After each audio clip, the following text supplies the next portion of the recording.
I have a sister. She's one of my loyal readers. She's also younger than me. When we were kids, she was active, popular, artistic, and had an effortlessly cool style.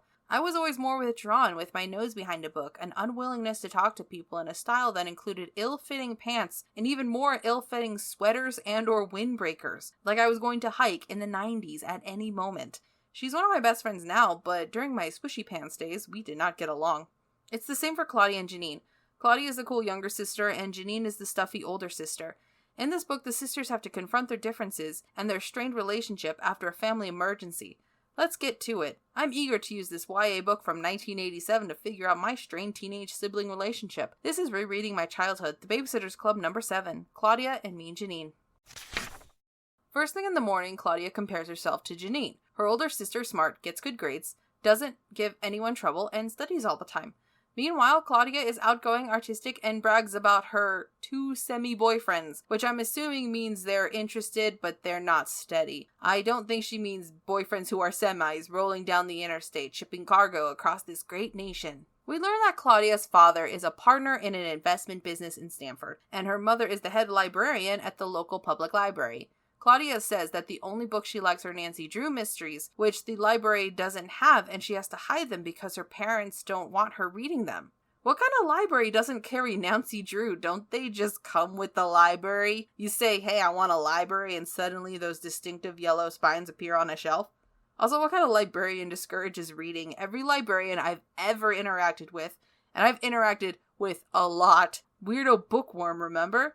Has been happy to give me any book I've ever asked for, including the Encyclopedia. Real book, by the way. When I put it on hold at the librarian did a double take before saying out loud, "Oh, it's really Encyclopedia, huh?" Back to the book. After breakfast, there's a BSC meeting. Christy gets another great idea that sets up the B-plot of the book. Since most of the kids are on summer vacation, they should start a playgroup a la the one they just held in Christy's big day. We could hold a playgroup a few mornings a week. It could be indoors, in somebody's yard, just like last week at my house. We could tell all our regular customers about it and they could send their kids over anytime they wanted. We could charge, say, $3 per kid per morning. That's a bargain for our clients. And even divided 5 ways, the money should be good for us, since chances are there won't be enough jobs for every single one of us to be sitting if we weren't holding a playgroup. The day camp is to be held at Stacy's house, and the next day the girls go from client to client armed with flyers and the slogan, Summer Playgroup, the unique alternative to babysitting. Later that night, Mimi and Claudia are making a special meal of waffles, and they talk about the impending playgroup. Janine joins them for dinner and afterward asks if they all want to play the trivia game. Mimi wants to play, but Claudia reluctantly joins. Claudia spends the whole game griping, thinks Janine made up Napoleon Bonaparte, and gets mad when Janine, predictably, wins the game. Mimi tells her that Claudia's behavior wasn't very nice, and Claudia replies, "Oh, you just take Janine's side because she's smarter than I am. Mom and Dad love her more because she's smarter, and I bet you do too." Mimi says she's tired, goes to her room, and shuts her door. Claudia and Janine snipe at each other for a bit, but it comes to an abrupt end when they hear a thud from Mimi's room. Mimi has collapsed and is unconscious, and Janine instructs Claudia to call 911 while she covers Mimi with a bathrobe. Then she tells Claudia to wait outside for the ambulance and to guide them to Mimi's room when they arrive. Mimi had suffered a stroke. She's in stable but critical condition, but it won't be for 24 to 48 hours before they know the extent of the damage to her brain. The doctor suggests the Kishi family go home and return later. Despite Mimi's emergency, Claudia still goes to the first playgroup. She lets the other members of the BSC know what's going on with Mimi. Marianne almost cries, and they suggest that the kids make get-well-soon cards for Mimi. 10 kids attend the first playgroup, including David Michael, Jamie Newton, and to everyone's surprise, Jenny Prezioso. The little girl shows up in her usual attire, dressed as if she were a museum exhibit about Victorian-era dolls. And of course, the girl wants to play with the other kids, but she can't because her dress will get dirty. But she doesn't want to change into a smock because then she won't be dressed pretty. Ugh. I will take the Netflix original series character Bailey over this frustrating one any day. When Mimi finally wakes up, the whole Kishi clan goes to see her. For Claudia, it does not go well. Mimi can't speak. All she can do is a blank stare. Claudia is unable to handle Mimi and rushes out of the room. Eventually, Claudia tries again, this time coming up with a system of blinks. 1 for yes, 2 for no. This is more successful, and Claudia apologizes for her behavior before Mimi's collapse. When they get home, Janine retreats to her room. Claudia sees her sister possibly crying while drowning out the sound with the pounding of a keyboard.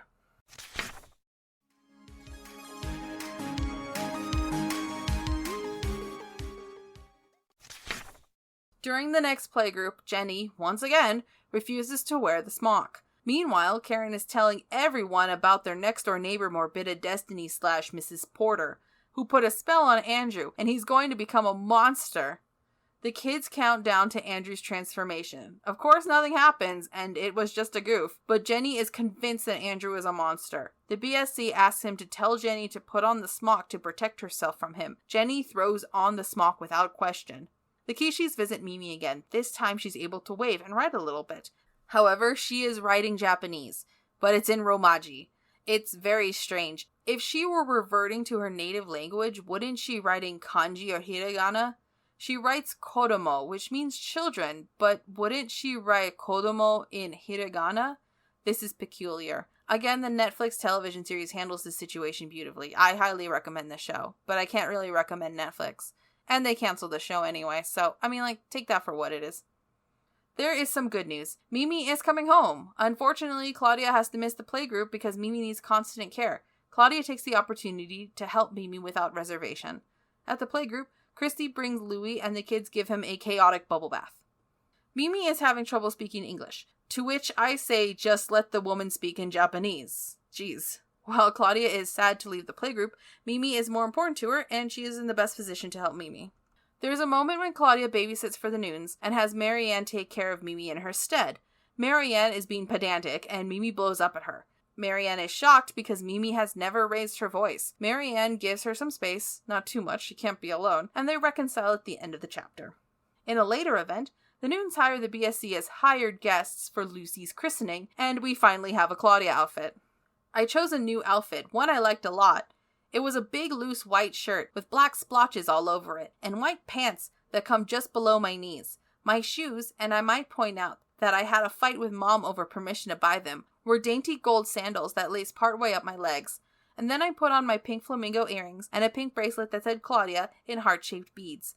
Finally, I braided my hair into 4 long braids, tied a ribbon around the top of each, and fastened the ends with butterfly clips. Capris and gladiator sandals. Fantastic. During the christening, Lucy receives constant attention, and Jamie gets jealous. I'm not sure what made me look up to see who was holding Lucy at the moment, but I did, and I couldn't see anyone holding her, so I scanned the yard and saw that she'd been placed in her bouncy walker chair. She was sitting by one end of the food table, next to a half-empty pitcher of fruit punch that had been left out. As I watched, Jamie spotted both Lucy and the punch. He darted toward her, lifted the pitcher, and I ran across the yard as fast as I could, knowing I could never reach them in time. I could just picture Lucy's beautiful gown all stained with red punch. "Jamie!" I shouted. "No!" But before the words had actually left my mouth, Jamie was putting the pitcher back on the table. And by the time I got to him, he was tickling Lucy's bare feet. "Jamie," I gasped, "I thought you were going to pour that punch on your sister." Jamie looked at me guiltily. "I was," he said, "but I changed my mind." "How come?" I asked. Jamie shrugged and then frowned. "'Cause I love her," he said at last. "She is my sister." Claudia equates her relationship to Janine with Jamie and Lucy. Even though he's upset that Lucy is getting all the attention, he still loves her because they only have each other. Finally, Janine and Claudia have a good long talk. Claudia says that everyone likes Janine because she doesn't cause trouble and does well in school, while Janine says that everyone likes Claudia because she's popular and charming, and Janine can't connect with people the same way. The sisters realize what every set of siblings has to realize eventually. You only have each other. No one else will be able to relate to you in the same way that your sibling will. How to deal with your parents, how to deal with peers, how to deal with a life of inescapable cyclical tragedy, from terrorism to financial collapse to the pandemic to another financial collapse, more pandemic. Ugh.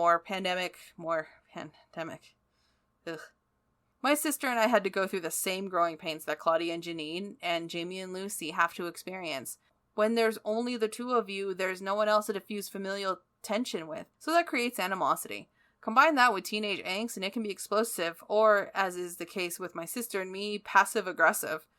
Claudia and Janine will get through this the same way Alyssa and I did. We had to grow the fuck up.